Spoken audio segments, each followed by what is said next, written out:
The cave had popped up in her sponsored ads. It had a dark pixel art interface that looked decidedly retro, a callback to 90s anime predicting what the internet would look like in the future. The motto was, "For lovers of the underground." The chat function used avatar sprites, like something out of Maple's story, and everyone listed some kind of internet handle instead of their real names, which made it feel a little more like an actual game, set in some digital alternate universe, and a little less depressing than real life. N uploaded 2 pictures into the app. Her username was DDDGhost. On her profile, under occupation, she'd written, "Disembodied digital ghost." His name was Agamemnon _ the king.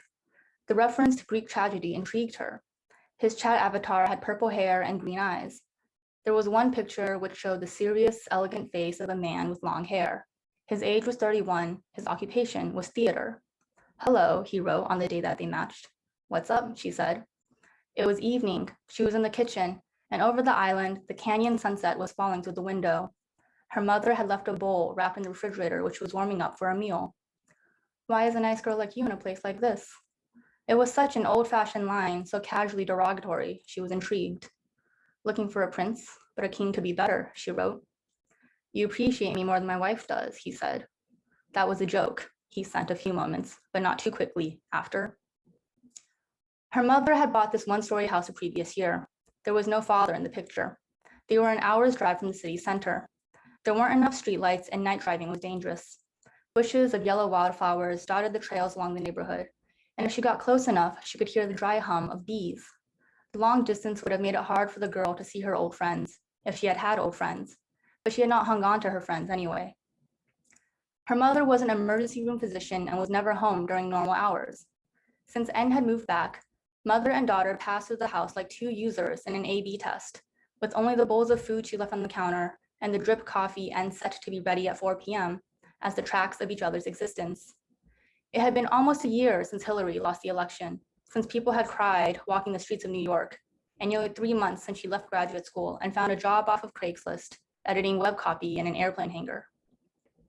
In the bedroom of this home, which was not her childhood home, Anne lay on the mattress with the red flower-patterned duvet she had had as a high schooler, folded her clothes into the white dresser she had once put her first bras into, and drew pictures on a Wacom tablet at the same desk she studied for AP statistics at. When it got dark, she lowered all the blinds and tried to not feel uneasy at being alone in an empty house on the ground floor.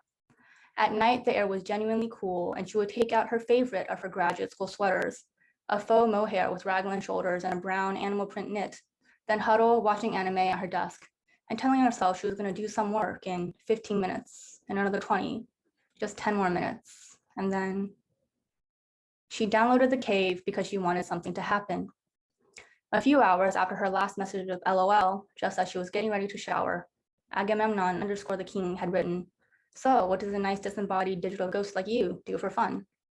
"Haunt Tumblr," she wrote back, "play pranks on the audio tracks of YouTube videos, steal web pages, and bring up 404 error codes." He said, "What a busy life. Do you ever come out to play in the real world?" The king lived in a new apartment complex that was not quite downtown. It took her 40 minutes to get there, even with the freeways empty of traffic at night. Racing through the blank streets, Anne thought, am I really going? Is this really going to happen? She had never done this before, gone to the house of a man she had met over the internet on the very same night. All the while, her car felt like a protected bubble of unreality from the outside world. She felt like she was in a video she could pause at any moment. She wasn't really inside her body. It was much more plausible to think that she was astral projecting, and her real body was somewhere else, in bed perhaps, sleeping under the red flower duvet. Her body was only dreaming that it was outside and in the car and turning up the exit ramp and stepping on the brake and parallel parking in front of the address she'd gotten from Agamemnon _ the king. She wasn't really texting him, "I'm outside," or checking her reflection anxiously in the rearview mirror. Everything was a fiction, a fantasy imagined by that body, still in pajamas, lying in her bedroom. He walked out of the sliding glass doors. In real life, he was short. He had deep bags under his eyes, visible under the white streetlight. Then she was following him inside, up a silent, smooth elevator, to a living room where there was only one lamp in the corner, where there were stacks of heavy white books, a deep couch, framed pictures on the wall. He was a little bit uglier than she had thought he would be, and this was comforting and made the scene feel more like play acting.